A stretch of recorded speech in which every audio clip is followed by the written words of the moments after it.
door, and I would encourage each one that's here tonight, and perhaps instead of going out these main doors, in case you're unless you're in an awful hurry, please do come through to the side here. There's a lot of material in there. There's books, there's some leaflets as well if you don't like reading a lot like myself and you want the condensed version, and there's some great tapes and DVDs and all sorts. So I would encourage you very much to have a look at the bookstall next door before you go.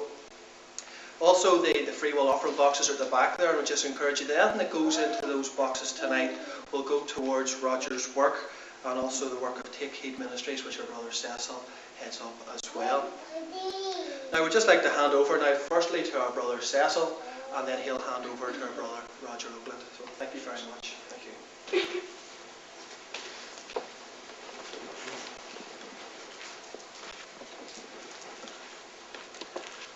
Well, friends, I must say it is tremendous to see the hall so well filled, and I want to thank each and every one for coming here tonight. And I want to thank the pastor and the oversight for affording us the opportunity of being here tonight.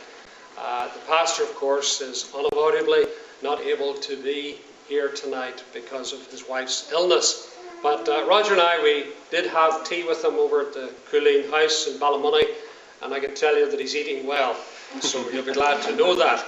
But as I say, we do remember Geoffrey and Brenda at this time.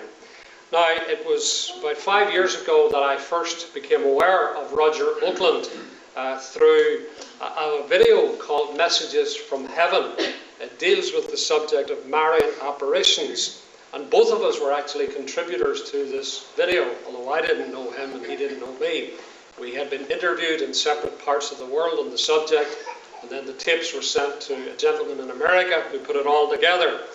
And when I watched the video, I was impressed both by what Roger had to say and also the way that he said it. And when I looked more into his background, I discovered a most interesting story, because Roger, although he was brought up in a Christian environment, when he eventually went to university to study biology and so on, he was persuaded to come round to a truth, as he believed it to be, of evolution. Having graduated, he then went on to teach evolution in a Canadian university. But God had other plans for Roger Oakland, and through a number of circumstances, he was challenged, and eventually he came to the point where he became a convinced creationist, and then he became a Christian. That was the order of his spiritual pilgrimage. Our brother has mentioned the bookstall next door, and one of the books on it is called Let There Be Light, and it is really Roger's testimony. And I would recommend it to you if you want to read of the marvellous dealings of our God with people. And also it's a book that you could, if you had an unsaved friend who was interested and open to the things of Christ, well, you could safely give this to them, and it might well challenge them. So that Let There Be Light is the story of Roger's conversion. And he has then used his talent that God gave him in the field of biology and so on to promote the truth of creation. For those who are a little bit more technically minded, he has written this book called The Evidence for Creation. And this deals with many of the arguments put forward by evolutionists and examples they claim which prove their point. Well, Roger deals with quite a number of these, and particularly young people, if you want to be armed with useful ammunition, well then this will be helpful to you. So that was called The Evidence for Creation. As well as the books, our brother mentioned there are DVDs and videos, and one of the videos that there is next door is called A Question of Origins, and Roger is the link man on this video. The main contributors, if you like, would be scientists who are Christian and who are creationists. And again, they deal with many of the suggestions and theories of the evolutionists and show that creation has much more going for it. So this is available both in video form and also in DVD form. Roger was here just over 2.5 years ago as my guest, and it coincided with a controversy over a school in England having the audacity to actually put forward creation as a viable alternative to evolution, and all sorts of people were rubbishing the idea, including the the Bishop of Oxford, Richard Harris. He didn't know what us creationists were going on about. And even members of Parliament joined in. As a ministry, we let our people on the mailing list know that we would like to send a copy of this video to every member of Parliament. And by God's help, we were able to send a copy to all 659 members of Parliament in June 2002. As I've said before, we were totally underwhelmed by the response. We didn't hear from too many. But then the farmer's job is simply to sow the seed. He doesn't go and dig it up and see if it's growing. So we just pray that the Lord will, in His time, use this to reach these people who are captive to the error of evolution. Another book that Roger has just written recently, and it will be dealt with in another talk that he does in a few locations whilst he's here in Northern Ireland, is called Another Jesus. As you know, we live in a world where the Roman Catholic Church is becoming more evangelistic, as they would say, and they are seeking to evangelize people to their Jesus. But as you read this book, I think you will be persuaded that the Jesus that they're trying to put forward to people is sadly another Jesus. And it is becoming more intense, the move by Rome to promote their Jesus. And there are copies of that book available also. One other book I'll mention, and it's not by Roger Oakland, but it's actually just been written by myself. The publisher has titled it Try the Spirits, Volume 1. I admire his optimism and confidence. He obviously thinks there may be a Volume 2 and Volume 3 down the line. But in this I look at 3 issues. First of all, was C.S. Lewis truly our greatest Christian writer? That's how he was described in recent years by a leading figure in evangelical circles in Northern Ireland. And I've had a look at his writings, and you might be interested in what I've come up with. The second issue that I look at is in relation to the views of a man called Philip Yancey.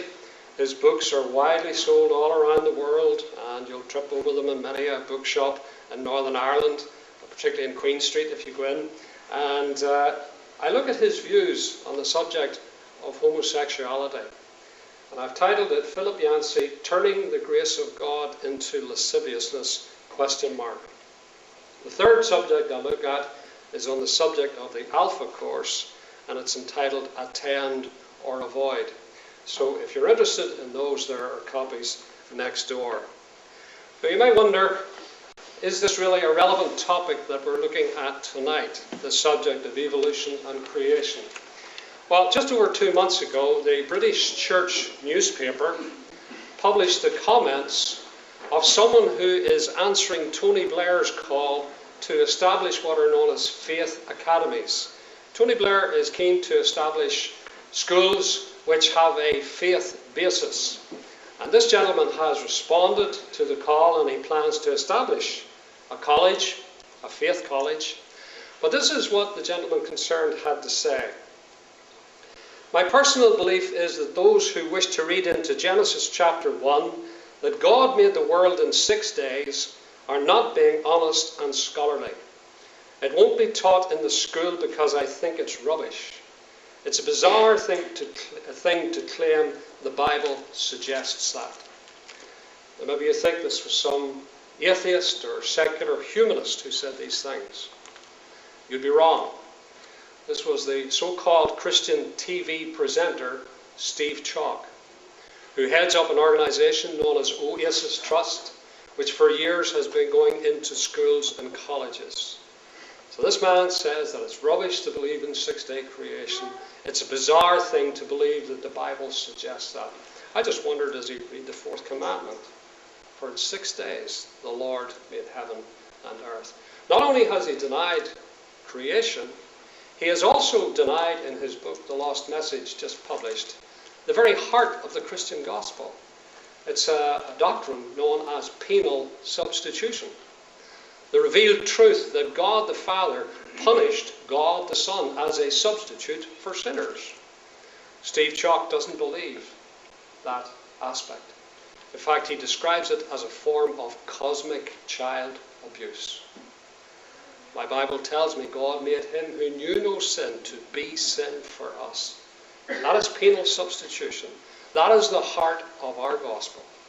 And if Christ wasn't punished for our sins, then we are of all men most miserable, because we're going to be punished for them. That's the reality.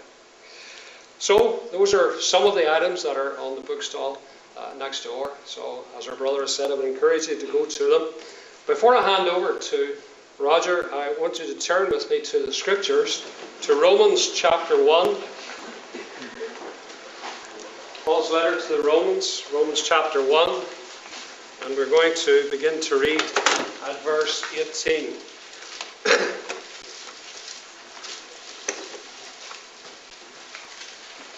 Romans chapter 1, verse 18.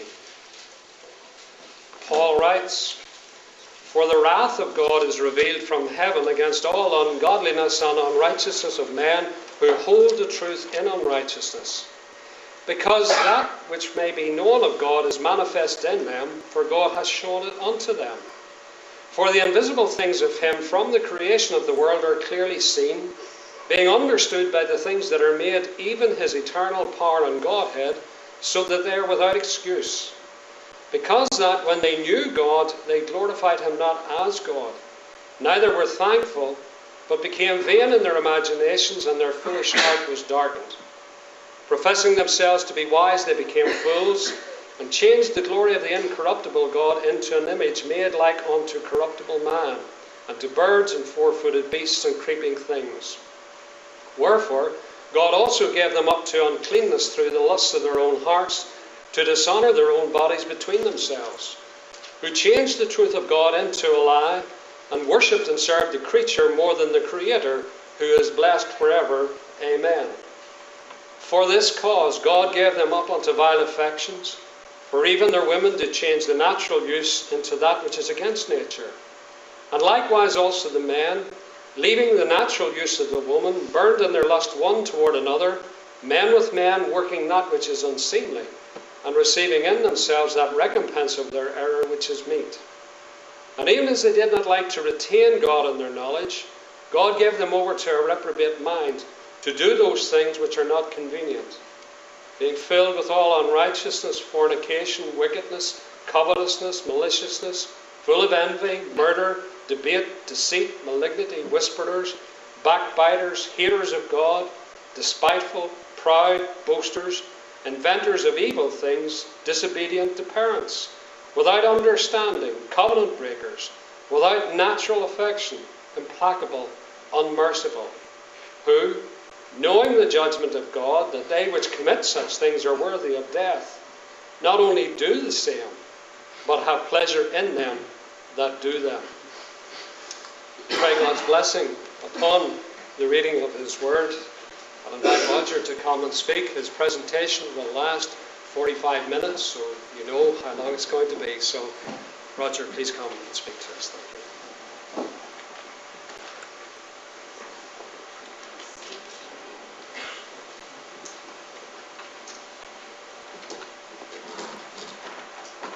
Thank you, Cecil, and good evening, everyone. It's my privilege to be here in your community and in this beautiful country, traveling around and speaking on this important subject, searching for the truth on origins. Tonight we have a great challenge to try to condense a lot of material into a short period of time. And what we're going to be looking at this evening in 45 minutes really is a condensation of about 8 hours of presentation. So bear with me. We will try to cover some of the highlights, the various aspects of the creation-evolution controversy. Everyone, at one time or another, I'm sure has had someone ask these questions, or you have asked these questions yourself. How did it all begin? How did I get to be who I am? Am I merely the product of chance and time? Or is there a creator who made all things? How can I know the truth about origins? Tonight our goal is to look at the two worldviews when it comes to the subject of origins, and there are really only two choices. We can believe that all things exist, including ourselves, because of chance and time, which is really the definition of evolution. Or we can believe that we exist because there is a creator who has designed all things and brought them into existence. Two views. Evolution, the natural process, chance and time. Creation, given to us by revelation of the Creator as recorded in the Scriptures. And wherever I go, I always tell people that the creation model that I will be presenting is based on insights that have been given in the Bible, and the Bible claims to be given to us by the inspiration of the Creator. Now, as you know, when it comes to this topic of origins, it is not possible to go back into the distant, unobservable past and make observation. And in order to be scientific, we would need to do that. We would need to make observation and experimentation, and that cannot be done. All that we can do is to look at the facts or the observable evidence that we see in the present, and to test the claims of evolution, the claims of creation. And that's exactly what I intend to do this evening. Now, as Cecil mentioned in the introduction, I've had the unique opportunity of being on both sides of the issue. For many years of my life, a zealous promoter of the Darwinian evolutionary perspective. For the last 20-some years, I have been involved as a creationist lecturer in many places, in fact over 40 countries around the world, pointing people to what I believe is the evidence that supports a creation and a creator. And I believe that the creator, as the Bible reveals to us, is Jesus Christ. So creation is vitally important. It's foundational to the Christian faith. So let us begin then our search for the truth on origins by examining some of the claims of evolution and creation. First of all, we begin with the origin of the universe. How did it happen? Was it a big bang or an explosion, as evolutionists claim? Or was it in the beginning God? Here's a statement by Carl Sagan, evolutionist, scientist, and a promoter of the evolutionary worldview in America. From his book Cosmos, page 246. Carl Sagan, of course, is now deceased, but nevertheless, this is what he once stated. 10 or 20 billion years ago, something happened. The Big Bang, the event that began our universe. Why it happened is the greatest mystery we know. That it happened is reasonably clear.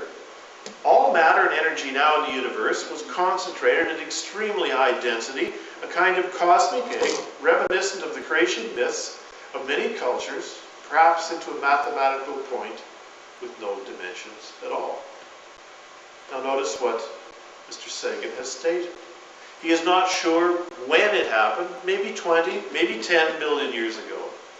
But he is certain that something happened, and what happened, he says, was an explosion of a cosmic egg, a piece of matter, dense matter. Well, perhaps he said it had no dimensions at all. And it blew up, and as a result of this explosion, we have the cosmos and everything in it. All of the galaxies, our solar system. But we need to ask questions. Is it reasonable to suggest that an explosion has brought all things into existence? Has anyone ever observed an explosion that has produced order? And the answer, of course, no. Explosions bring about chaos and disorder. And never mind an explosion, we know that given the laws of science, that systems left on their own proceed in a direction from order downwards towards disorder. Never the other way around, as evolution claims. So right away we have a major problem with the evolutionary assumption. You're looking at the moon. Creationists believe that it's possible to demonstrate the handiwork of an intelligent creator. And I will give you one example. At certain times in Earth's history, When the moon passes between the sun and the earth, this particular phenomenon occurs. It's called an annular eclipse. And there you can see it looks like the diameter of the moon is identical to the diameter of the sun. Well, we know it only looks that way because in reality we know the diameter of the sun, if we measure it, happens to be 400 times greater than the diameter of the moon. So why does it appear like this?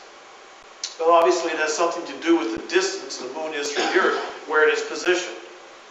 And if we measure the distance of the moon from the earth versus the sun from the earth, we discover that it just happens to be 400 times further away. So we have a choice. Either this is the product of an explosion of matter in billions of years of time, or this points to the reality that there's a creator and the sun and the moon and the earth were created by his design. The origin of the earth. How did it happen? Was it by chance, as evolution claims, or by design, by a creator? Well, again, we'll examine a claim this time by Jury Van de Hever, scientist, evolutionist, from his book Prehistoric Life. Page 6, the question is asked, how was the earth formed? Answer. From an enormous cloud of gas and dust. In fact, our whole solar system was formed this way. It started out as a spinning cloud that began to shrink under the influence of gravity. This increased the temperature and pressure of a cloud. The circular movement shaped the cloud into a flat disk spinning around the center where the sun was forming. As the particles around the disk bumped into each other, more and more of them stuck together to form planets. So according to Jury Van de Hever, our Earth is simply the product of an explosion, the particles coming together by gravity, bumping into each other, and there we have a planet, which just happens to be in the right place with the right conditions to support life. See, in order for there to be life on our planet, a number of conditions are necessary. There would have to be the right atmosphere. We have the right atmosphere. The planet would have to be the right distance from the sun in order for there to be the right temperature for life to exist. And we have that. The right gravitational field, which we have. The presence of water and an ozone layer to protect the Earth from harmful cosmic radiation. And there are numerous other conditions as well. But here again, we have a choice. All of this by chance, as evolution claims, or it points to the reality that an intelligent creator created the earth for the purpose of supporting life. Well, what about life? How did it come into existence? There are two views. The evolutionary view, like the previous two, the universe and the earth, chance. The creation view requires an intelligent designer. Is there any way to know? Here's a statement by Raymond Hawking, scientist, evolutionist, from the book Evolution, the Story of the Origins of Humankind. From page 1, I quote. After countless chance encounters between organic molecules, an event as miraculous as that which created the universe occurred in the depths of the seas. About 3,500 million years ago, groups of organic molecules came together to form living cells from which all life was ultimately to descend. End of quote. Something you may have noticed from this statement and the previous two, although they are made by evolutionists in the name of science, there is no science. They're simply statements of faith about something that happened in the distant, unobservable past. But no experimentation could verify that this has occurred. And with this topic of the origin of life, although no one has ever observed non-life becoming life, the evolutionist insists that it did. But it was in the past. And so we see the various kinds of murals and drawings and charts that appear in textbooks and in museums. Showing, for example, lightning striking water. Above the water we see the appearance of atoms. And then these atoms become molecules. They become more complex. And eventually we see the appearance of a cell. And then a multicellular creature. And there it is. Evidence that life can evolve from non-life. But is that evidence? A number of years ago, I had the honor to be involved in a documentary film called The Evolution Conspiracy. And we interviewed scientists and curators of museums throughout North America on the topic of the origin of life. One of the places that we went to was the Smithsonian Institute in Washington, D.C. We asked the curator there how life had originated from non-life. He was standing in front of a mural very much like the one you see here. And 3 times he attempted to answer the question. Each time he stuttered, stammered, finally he stopped. He said, I'm sorry, I cannot formulate the words to explain the origin of life. He said, I just can't do it. You'll have to get somebody else. He refused to continue. We were unable to use anything that he had said. He didn't want to sign the release form. And as we were taking down the equipment, the curator of the Smithsonian Institute walked over to the cameraman and he started to smile. He said, I probably shouldn't tell you this, but he said, I just suddenly realized as I was trying to give this explanation that the idea of the origin of life from non-life is so speculative, I don't want to be in a film defending evolution. Now, he was the curator of the museum. And there are 6 million students every year that are bused to the Smithsonian who go by this display, and not one of them has ever told what the curator told us. See, there's no evidence. Everyone knows that. All life that we've ever observed comes from life which already exists. That's a law of biology. It's called the law of biogenesis. It's a fact. And that's exactly what the biblical creation view tells us. God created life from non-life. It came on the scene suddenly, multiplied, perfected forms with the ability to reproduce after its kind.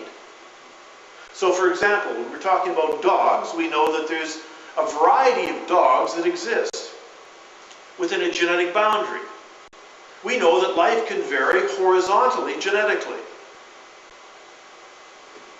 That's what the Bible teaches. And by the way, that's what we observe. Even Charles Darwin observed this when he went to the Galapagos. And he noted that there were differences in beak lengths amongst the finches.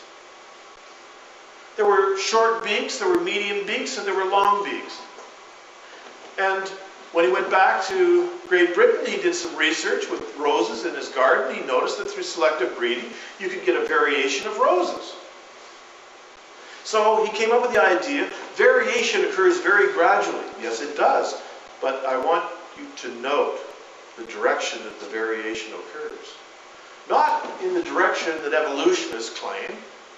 They say that an amoeba can become a man, given billions of years. Notice that's vertical change.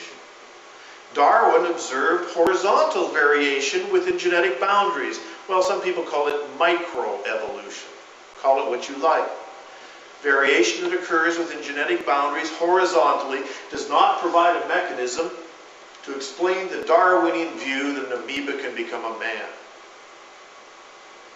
You see, the myth that vertical variation occurs cannot be substantiated.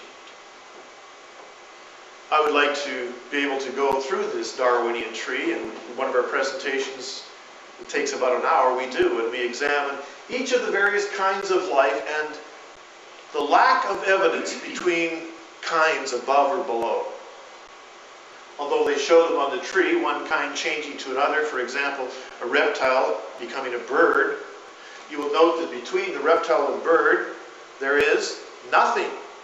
That's because there's nothing to draw on the chart. And we could go through all of the other categories as well. So evolutionists assume this vertical variation through time, through gradual change, when it's not observable. What we see agrees with what the Bible teaches. God created various kinds of life. They came on the scene at the same time, contemporaneously, and they reproduced through the generations, some becoming extinct. Another mechanism supposed by the evolutionary view is that mutations or mistakes in the genetic code in the DNA molecule bring about variation. Well, mutations do occur, but we know that 99